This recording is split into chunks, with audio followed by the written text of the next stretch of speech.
Product Review Part 2. So ito po yung mga hardware supplies na available po sa TikTok shop ko at natry ko na nasubukan. So honest review. So ito po yung number 1, yung door safety hasp.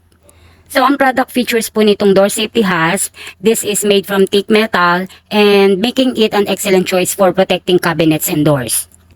So sa price na 35 pesos, worth buying na po siya. Ang kulay niya po ay silver, parang chrome. At ang mga sizes po na available ay 4.3 by 3.4 cm. Yun po yung maliit, yung small. At yung susunod po na size is 4.3 by 3.7 cm. At yung large naman, 4.5 by 1.77 cm.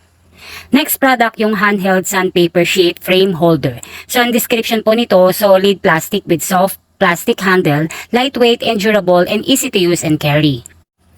The metal clips on the two ends clamp sandpaper on the surface firmly and securely, making changing sandpaper becomes faster and easier. Great for hand sanding contoured or flat surfaces, wall, plasterboard, drywall, wood metal, and etc. Then, yung size naman niya ay 90 mm by 185 mm sa presyong 82 pesos lang. Then, product number 3, mini claw hammer, perfect size, easy to use hammer for light duty and hammering. At ang product features niya, soft rubber comfort grip, is easy on hands, provides firm hold even when wet. Quality tool to meet professional requirements. Easy to use and convenient at ang size naman niya ay 0.35. Ito yung tools na pwede mong ibulsa at madaling ibulsa. Kaya kung meron kang maisipang i-repair sa bahay mo, hindi mo na kailangan manghiram ng martilyo, ayan, dapat meron kang mga tools sa bahay.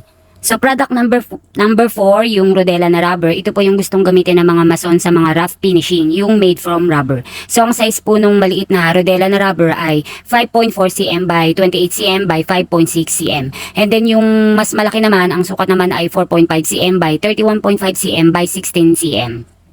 So, ang price naman ng mas malaki na rodela na rubber ay 276 at yung mas maliit naman ay 145 pesos. At meron din po na rodela na bakal, yung plastic naman ang kanyang handle, ang sukat naman nun ay 10 by 4.5 cm.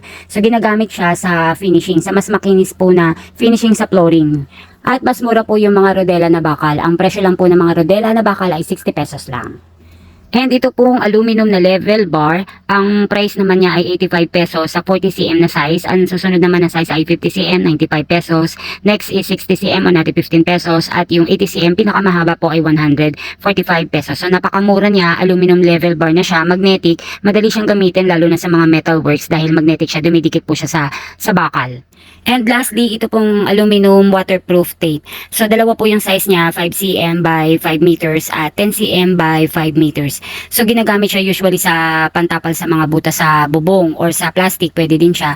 Super sticky siya. So far sa mga bumili sa akin, wala po namang nagreklamo na hindi po maganda yung product, basta tama lang po yung paggamit. So, sa presyo niya na 35 pesos, yung 5 cm ay worth buying na rin at yung 10 cm ay 65 pesos. So, sa ibang shop, meron pong mas mahal niyan. So, hindi ko lang sure, siguro mas mahaba po siya at mas makapal kaya mas pricey. So sa shop ko available po itong waterproof kung gusto niyo pong subukan, worth buying. So sa mga interested sa mga hardware supplies at kung may mga tanong kayo about sa mga construction materials, you can DM me. Meron po akong Facebook page, Santos M. Dali and Daljili M. Santos.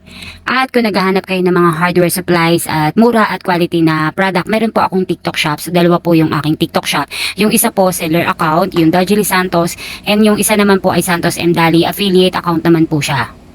So, lahat po ng mga hardware items at home stuffs, available po yan sa aking dalawang TikTok shop. So, sa mga gusto pong mag-avail ng mga product po na nire-review ko, i-visit nyo lang po yung aking TikTok shop and click the yellow box sa baba po ng aking videos. So, yun lang. Follow for more. Bye. God bless.